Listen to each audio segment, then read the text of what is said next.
Hello. Eric and I wanted to work on a short film together, so I decided to steer our creative synergy in a special direction. And agreed to pull it in yet another. I wanted something short and simple with educational value. Like a horror film.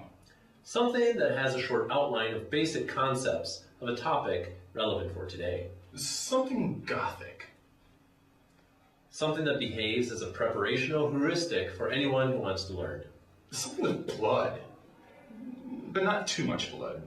Blood is gross.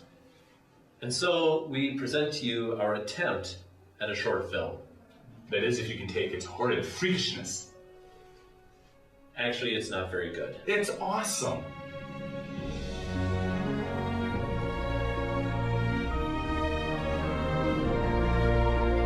Hey, Dan. Hello, Eric. What are you doing out here tonight? I was just thinking about checking out this old, abandoned, Gothic-looking building.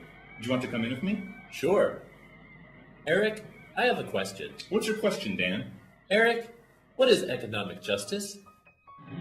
Well, Dan, economic justice asks, what is a just way to distribute wealth in society? How can we figure that out? Well, no one theory of economic justice is without its problems, but there are many starting points and proposals. Let's outline contemporary approaches in 4 sections. Utilitarianism, Kantian critique of utilitarianism, contribution, effort, and need, and Rawls' theory of justice. We'll start with the utilitarian theory of justice. Vampire! I want your blood! Did we lose him? Yeah, but we'll have to stay here for a while. So what were you saying? Oh yes, the approach of utilitarianism judges something to be ethical or just when it maximizes happiness. Note that maximizing happiness is not the same as maximizing happy people. Suppose you have a society with a very wealthy individual and a very poor individual. If we take $100 from the wealthy individual and give it to the poorer individual, the wealthy individual's happiness will lessen to some extent, but the poor individual's happiness will greatly increase, and so overall happiness will increase. So utilitarianism dictates that we take money from the wealthy individual and give it to the poor individual. Wouldn't everything then even out? That's right. The form of distribution where everything is evened out is called egalitarianism. Egalitarianism has a problem, though. If wealth is evenly distributed, then there's no incentive to work. With little to no incentive to work, little wealth gets produced, resulting in less happiness.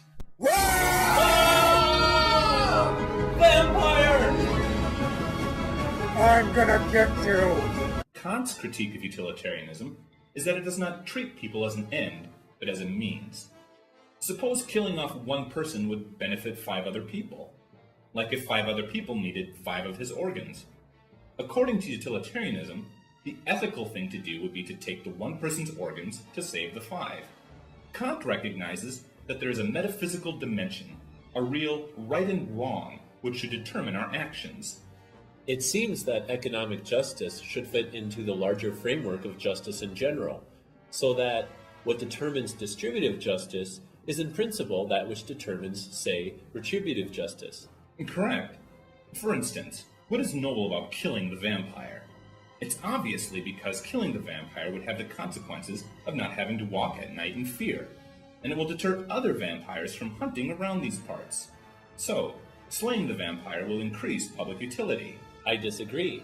Killing the vampire is just because vampires don't deserve to live. They are evil. It is our job to carry out God's will and exact vengeance on them. I see your point, but this depends on the framework of justice within which we interpret the vampire's existence. Either the vampire represents evil in the sense of rebellion to a greater good, where justice is exacted so that peace can be restored, or he represents the Gothic beast that mankind has enabled, and by which we brought about our own despairing doom. What other principles of distribution are there? Well, there are 3 important dimensions that are considered by ethical theory: contribution, effort, and need. Consider contribution. Is it just that the wealth of someone who contributes to society should be given to an idler, to someone who doesn't contribute? It doesn't seem just. So long as the opportunity to contribute is present, it seems that wealth should be distributed to all who contribute. There lies one of the fundamental problems of the contribution approach to distribution. Some contributors are naturally more talented than others, and therefore can contribute more with less effort. Well, assuming we can easily measure contribution, it does seem that in some way people who put in more effort deserve more, since they give of themselves more. Yet, another important question regards those who are in need. What if someone is incapacitated somehow, and they cannot contribute? One question remains. How do we plan on facing off the vampire? We'll have to work together as a team, and contribute to each other's needs from each other's distinctive abilities. I think we should each be prepared to wear off the vampire with crosses and garlic, and to put a stake through his heart. Finally, John Rawls published A Theory of Justice in 1971, suggesting that the proper theory of justice should be thought of through a social contract of individuals under a veil of ignorance.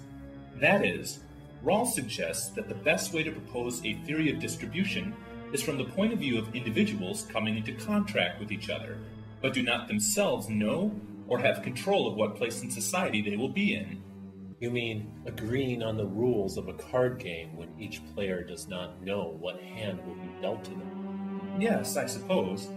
He then suggests two principles that would guide reasoning in this situation. The first principle states, each person is to have an equal right to the most extensive total system of equal basic liberties. The second principle states that social and economic inequalities are to be arranged so that they are to the greatest benefit of the least advantaged, and equality of opportunity is attached to the offices and positions of all.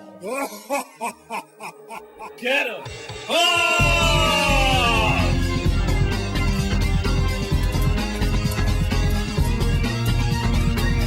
Get over here!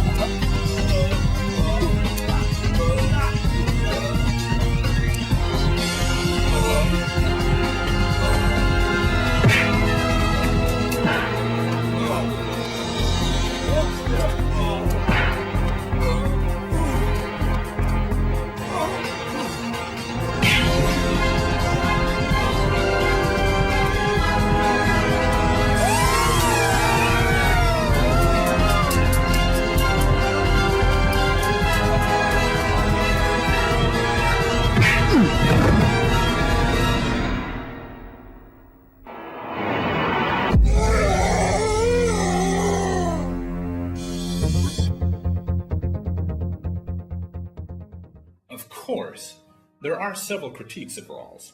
While the utilitarian solution risks the worst outcome, it also includes the greatest chance of the best outcome.